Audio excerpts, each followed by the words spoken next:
Welcome. It's a real pleasure to have you in Greece, and I guess also an opportunity for you to have discussions also with our economic team and to sort of witness, I think, the progress that our economy has made over the past years. And of course, it's also an opportunity to have a discussion about the hottest topic of the next year, with none other than the new MFF. Be an opportunity for us to present our positions, which I'm sure are relatively well known. I would like to congratulate you on the effort you have put into putting forward very, very interesting ideas and suggestions, especially when it comes to the simplification of the European budget, which I think for most European citizens is a completely incomprehensible black box. And I think it's better if we add sort of degrees of transparency when it comes to the communication. You know, for a country such as Greece, we remain fully committed to the pillars of the common agricultural policy and the cohesion policy, which for our country are associated with our membership in the European Union. When we think Europe and European funding, we always think of cohesion and the common agricultural policy. But of course, we also fully understand the need to have a separate pillar for investments in European competitiveness, and that part of this allocation, something to be discussed, needs to be merit-based. But of course, it's also important to ensure that in some way, shape, or form, all countries will benefit from this new competitiveness fund. So we'll have a chance to discuss in more detail. So again, welcome. And apologies for bringing back memories of the COVID pandemic, which, of course, we should remember was I think, a crisis where Europe really, stood up and delivered for its citizens. Many thanks, Mr. Prime Minister, for hosting us here despite visibly difficult circumstances. Kaliana Rossi.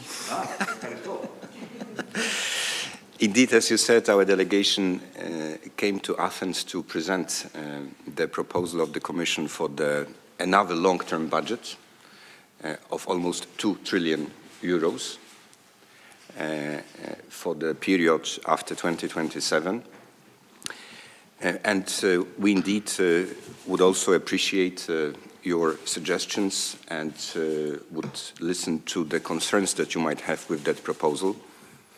We believe that when it comes to the cohesion and agriculture that you have mentioned, Mr. Prime Minister, we did manage to preserve the sufficient resources for those policies so important for Greece, but not only for Greece.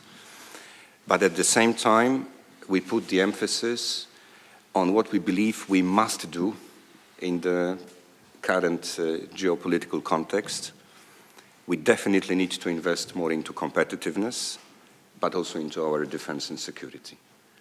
And of course, when it comes to the competitiveness, we are fully aware that we are not going to flood the competitiveness gap with money alone.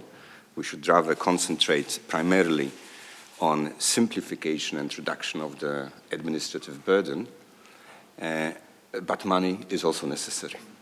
And therefore here, the focus will be on key strategic sectors. The focus will be on startups, which might also bring an element of geographical balance into that equation. And the focus will be not just on grants, but also on a bit more sophisticated financial instruments that are needed to stimulate investments in Europe into innovation and supporting our competitiveness. So that's why we put this competitiveness fund, more than 400 billion euro, and we hope that that will be appreciated also by the member states in the discussions that are ahead of us. Then on defense and security, here our proposal is to increase by a factor of 5 the level of spendings on those areas. I have read your article lately. I could not agree more with what you have said, that defense is our ultimate public good, and that we should really concentrate on projects cannot be implemented by one member state alone, and this is indeed the focus of our proposal. Talking about security, we cannot forget about external borders.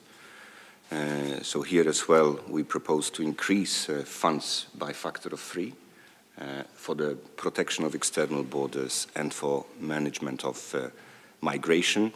By the way, this factor of 3 is going to also be reflected in the allocation for Greece when it comes to this area. But obviously, we also need to talk about ways and means to finance the EU budget. It might be a bit more complicated debate than the one on how to spend, but nevertheless, we need to have this discussion clearly. And I also hope that being here in Athens, we will have an opportunity to gather your opinions and your suggestions also on that issue. And one last word, if you allow me, Mr. Prime Minister. You cannot even imagine how happy I am that today I can say, being in Athens, it's good to be in Greece, in a country of economic success. And I know how difficult period Greece went through, but you are a visible proof that structural reforms can really bring back growth and can ultimately guarantee a better future for our people. Thank you.